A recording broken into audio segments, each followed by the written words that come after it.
Ready or not, here we come.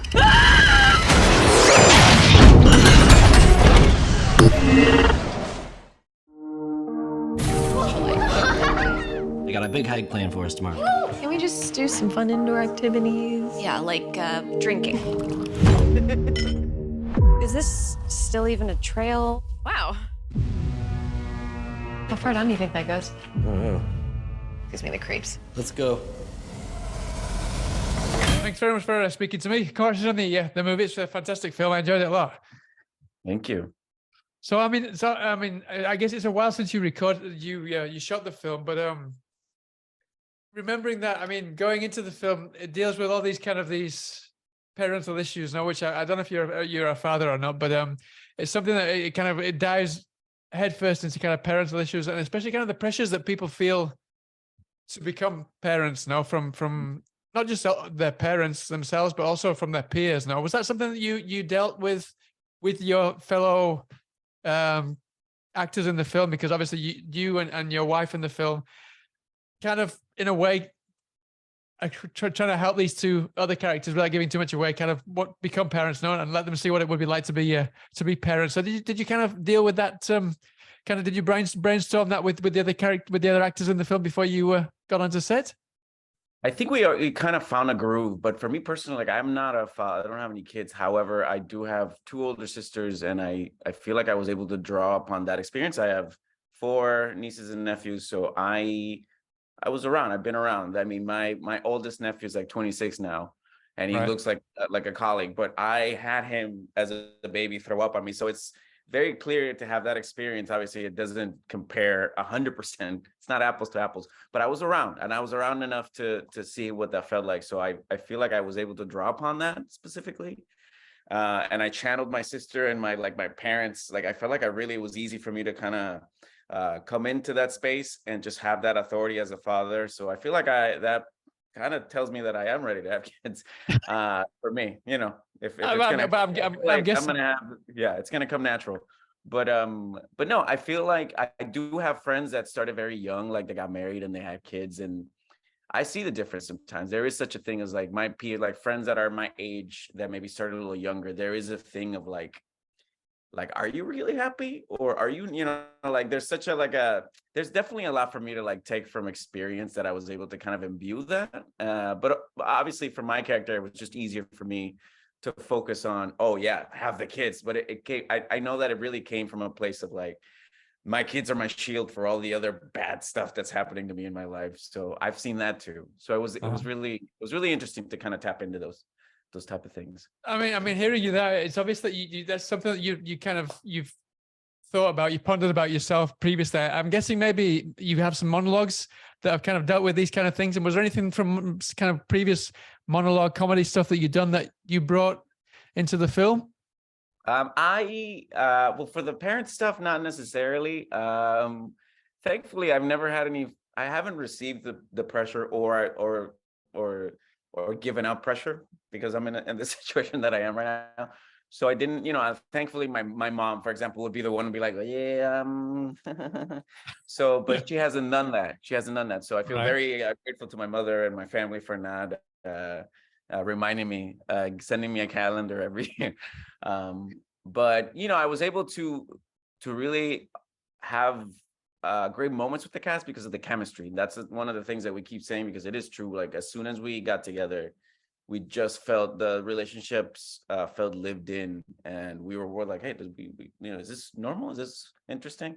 So I think we were also able to tap into those type of lived in relationships that kind of made it easy for me to have those moments that felt organic and they felt real. And those like in between moments where we're talking about random stuff, we were just literally, we were riffing. We were just having like friend moments. So I think, and I saw the film recently, so I was like, oh, it works. I believe it.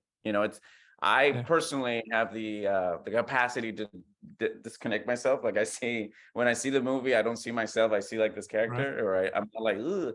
So I'm able to really like see it from like the audience's point of view.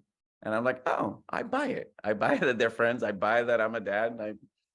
Great job, this person that I'm looking at the screen. And then going back to kind of your stand-up background as well. when you, I mean, this is very different. I mean, treading in this kind of, it must have taken you out of your comfort zone. No, I mean, obviously, it's not comfortable to be on stage as a comedian because it's kind of, you're in the limelight, no. But to take that work and then to take it to a horror movie, what kind of tricks of the trade would you say that you picked up from your stand-up work that you felt worked in a horror movie? Yeah, I would say that I take a lot more from my improv background. I've been doing improv for just as long, and which is perfect, right? Because in these type of movies, you have to be present.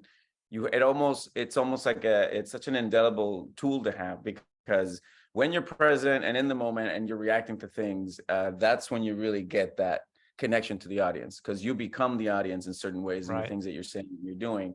And so that allows you, at least for me, more than the stand-up. The stand-up, I think, is obviously it's a very specific tool about, your point of view and the things that you want to like share, but you're pretty much in charge. I think improv is more of what I kind of like lean into, and I think that kind of training, and and I've been acting for a long time. I think I've all kind of been doing it at the same time. So the only difference is that I've never done a horror movie specifically, which was great. I wanted to tap into that, but again, the indelible, it's very important just to have the improv aspect of it. I think that leaves a more specific impact in the things that I do and say when it's happening. I mean, obviously, I imagine you got to do some improv there on set, but at the same time, the fact that this specific subgenre, the kind of these evil kids, there's so many out there, and there's so many that have become cult classics. Was there anything about did you go in there with any specific thoughts, or did Roxanne give you any kind of pointers about how she wanted to make sure that this one kind of stood out from other similar films because there were so many cult classics from this specific subgenre? Yeah, I trusted Roxanne 100%, and that's none of my business. No, in terms of like, I just have to focus. I feel like a lot of times actors can get a little like, overwhelmed in the process. And because this is such a new thing for me, I think I really also connected with Roxanne, and she's a great director. She has such a great reputation in the horror genre that I felt like, I can really ease into it and I don't have to really think about it. A lot of times you do projects and you're like, I don't trust the script, or I don't trust the people. And then you start like, well, maybe I need to come and save the day. And that is the opposite of what happened, at least for me. So I'm very happy that my first kind of foray into horror was with a great group of people. So I trusted it, and it worked, right? Because when you see it, I'm like, oh wow, I didn't, any of these extra things that are happening, that the perception of the character, the perception of the story, are things that I wasn't focusing on. I was micro focused on just my character and all the things that he was going through, and it worked. I feel like there was a great combination of things that came together. I mean, you said that was your first foray into pure horror, no? Were you a horror fan prior to this, or was this kind of, did you kind of, was this you jump in the deep end?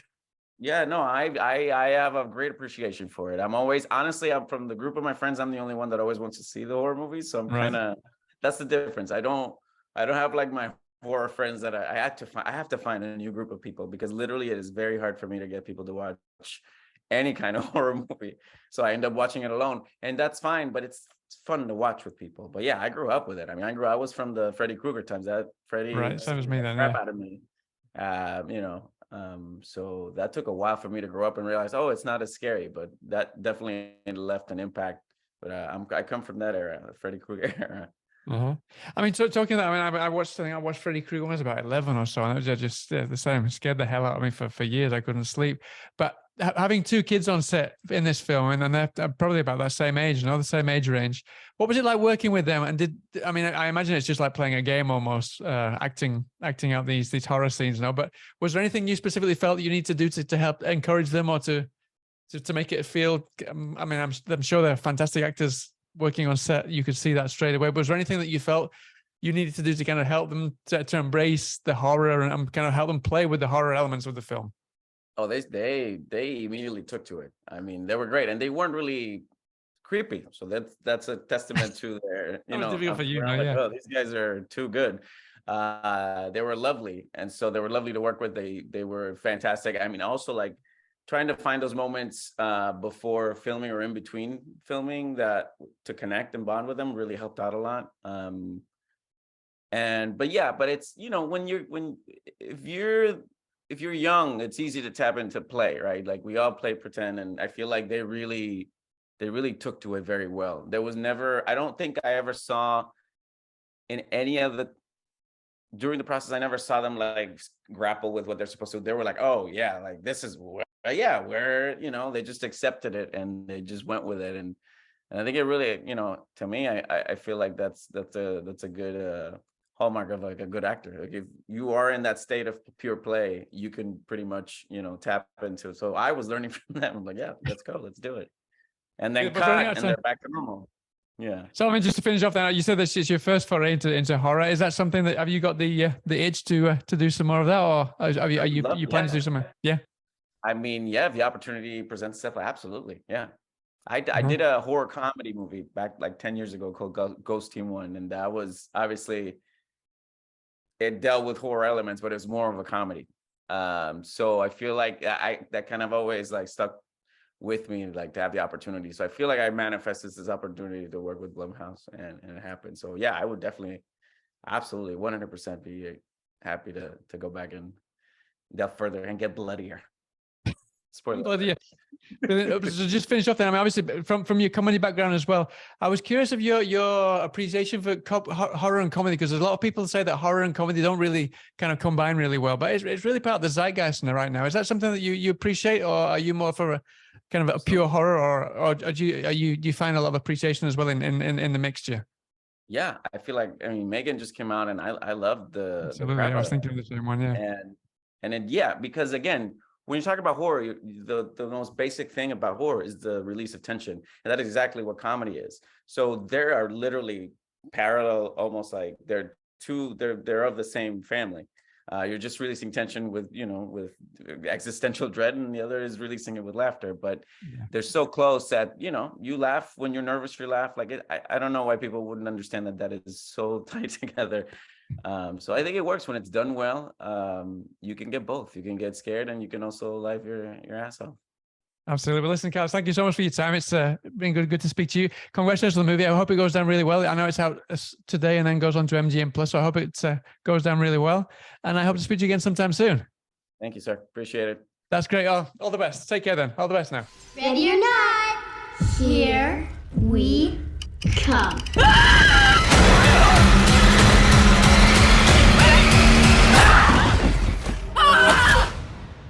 We want to play with you now.